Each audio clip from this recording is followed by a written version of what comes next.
नमस्कार दोस्तों, good evening. आपका द एनके स्टडी के यूट्यूब चैनल पर मैं नवीन कुमार एक बार फिर से स्वागत करता हूं। उत्तर प्रदेश माध्यमिक शिक्षा सेवा चयन बोर्ड प्रयागराज द्वारा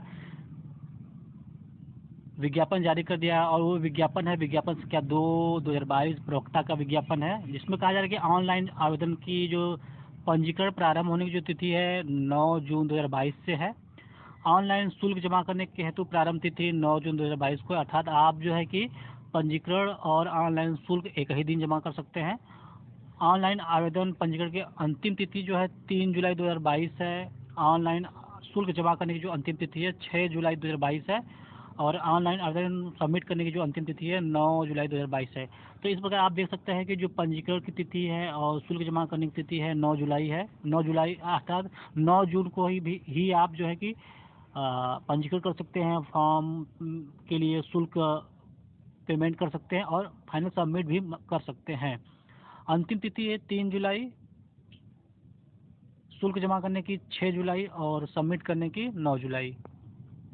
तो उत्तर प्रदेश माध्यमिक शिक्षा सेवा चयन बोर्ड प्रयागराज द्वारा विज्ञापन संख्या 2/2022 के माध्यम से प्रदेश के सहायता प्राप्त अशासकीय माध्यमिक विद्यालयों में प्रवक्ता के 624 पदों के विषयवार वर्गवार बालक बालिका संस्था हेतु अनारक्षित व आरक्षित श्रेणीवार रिक्तियों का विवरण सारणी संख्या 1 में दिया गया। आगे हम बात करेंगे किस विषय में किस विषय में कुल पदों की संख्या कितनी है और श्रेणीवार पदों की संख्या कुल कितनी है। तो इसके सापेक्ष चयन हेतु भारत के नागरिकों से ऑनलाइन आवेदन आमंत्रित किए जाते हैं। ऑनलाइन आवेदन करने के संदर्भ में अभ्यर्थियों से अनुरोध है कि वे निम्न निर्देशों का भली भांति अध्ययन कर लें एवं उसके बाद ही आवेदन करें। तो पिछली बार जितनी वैकेंसीज थी सभी सब्जेक्टों में उसकी तुलना में जो इस बार बहुत ही कम है, इसको भी देखेंगे। तो बात करेंगे आवेदन शुल्क कितना है। तो अनारक्षित के लिए 700 अर्थात 750 है। ऑनलाइन प्रक्रिया शुल्क 50 रुपये है। तो अनारक्षित के लिए 750 है। EWS के लिए 650 है।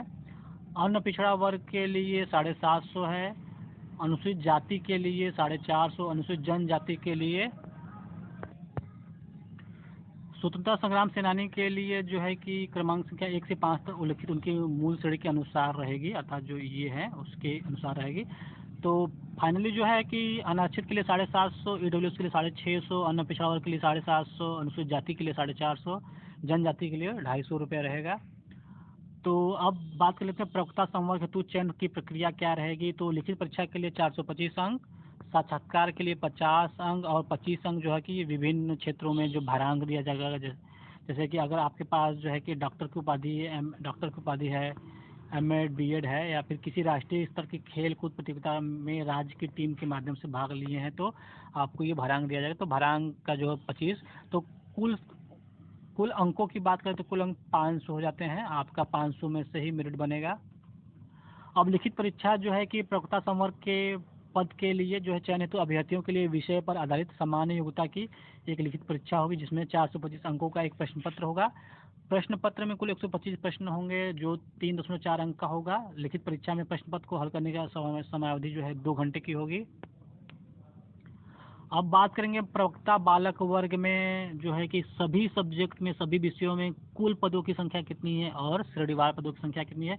तो सबसे पहले नागरिक शास्त्र है। नागरिक शास्त्र में जनरल का जो पद है 14, OBC के लिए 7, SC के लिए 9 और ST के लिए किसी भी सब्जेक्ट में यहाँ पे जो है कोई पद नहीं है। तो नागरिक शास्त्र के लिए कुल 30 पद है। रसायन विज्ञान में 30 जनरल के लिए, 9 OBC के लिए, SC के लिए कोई भी पद नहीं है और कुल पदों की बात करें तो 39।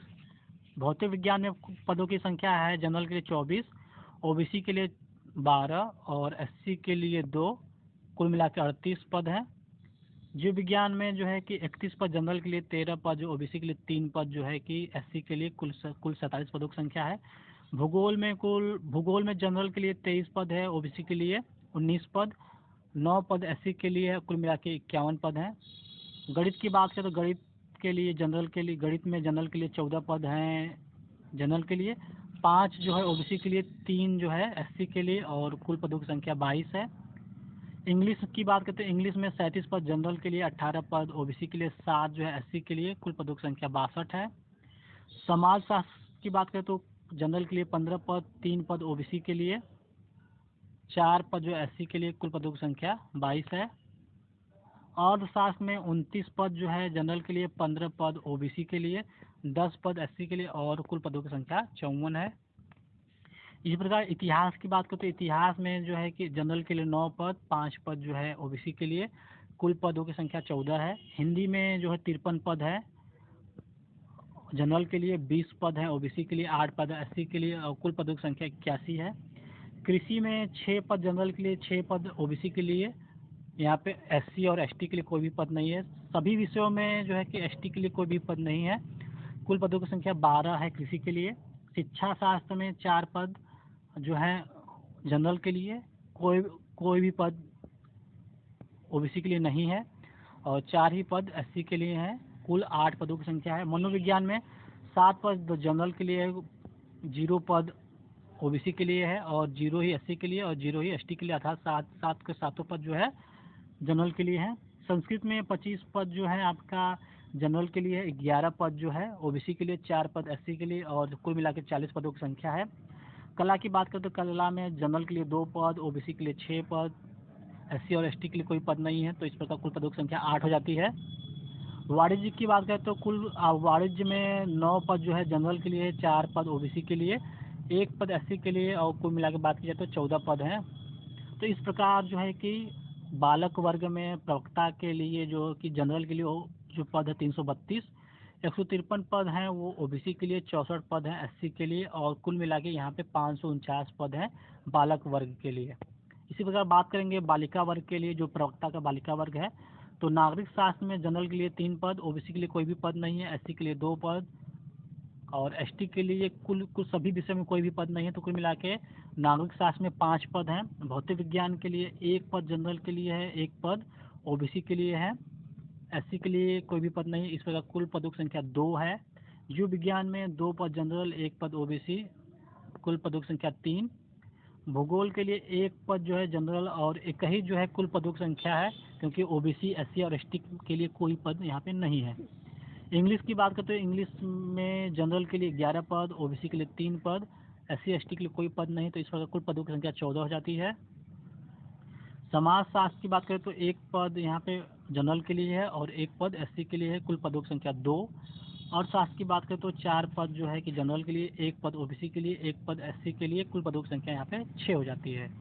ये बालिका वर्ग की बात हो रही है। तो अब अर्थशास्त्र देखते हैं। अर्थशास्त्र में 4 पद जो है कि जनरल के लिए 1 और 1 पद जो है ओबीसी और एससी के लिए, कुल पदों की संख्या 6। इतिहास की बात करें तो 6 पद जो है जनरल के लिए, 1 पद ओबीसी के लिए और एससी और एसटी के लिए कोई पदों की संख्या नहीं है, तो कुल मिला के 7 पद हो जाते हैं। तो इसमें भी आप देख सकते हैं कि एसटी के लिए कोई भी पद नहीं है। हिंदी की बात करें तो हिंदी के जो 4 पद जनरल के लिए, बाकी ओबीसी एससी और एसटी के लिए कोई पदों की संख्या नहीं है, तो हिंदी के लिए कुल पदों की संख्या 4 है बालिका वर्ग में। शिक्षा शास्त्र की बात करें तो 1 ही पद है केवल जनरल के लिए और 1 ही पद है एससी के लिए, तो कुल पदों की संख्या 2। मनोविज्ञान में 1 पद जनरल के लिए, 3 पद ओबीसी के लिए, 1 पद एससी के लिए, तो कुल पदों की संख्या 5 हो जाती है। संस्कृत की बात करें तो 11 पद जो है जनरल के लिए और 1 पद एससी के लिए, तो कुल पदों की संख्या हो जाती है 12। कला की बात करें तो कला में 5 पद जो है जनरल के लिए और 1 पद एससी के लिए, तो कुल पदों की संख्या 6 हो जाती है। गृह विज्ञान की बात करें तो 5 पद जनरल के लिए, 1 पद जो है कि ओबीसी के लिए, एससी एसटी के लिए कोई भी पद नहीं, तो कुल पदों की संख्या हो जाती है 76। तो इस प्रकार बात करेंगे कुल पदों की संख्या के मामले में, तो जनरल के लिए सभी विषयों में पदों की संख्या 56 है और ओबीसी के लिए 11 है, एससी के लिए 8 है और कुल पदों की संख्या 75 है। तो दोस्तों पिछली बार की तुलना में आप कंपेयर कर सकते हैं कि पिछली बार की अपेक्षा जो है कि बहुत ही कम जो है कि इस बार जो है कि पदों की संख्या है सभी सब्जेक्ट में, या फिर कहें श्रेणीवार कैटेगरियों में बहुत ही कम है।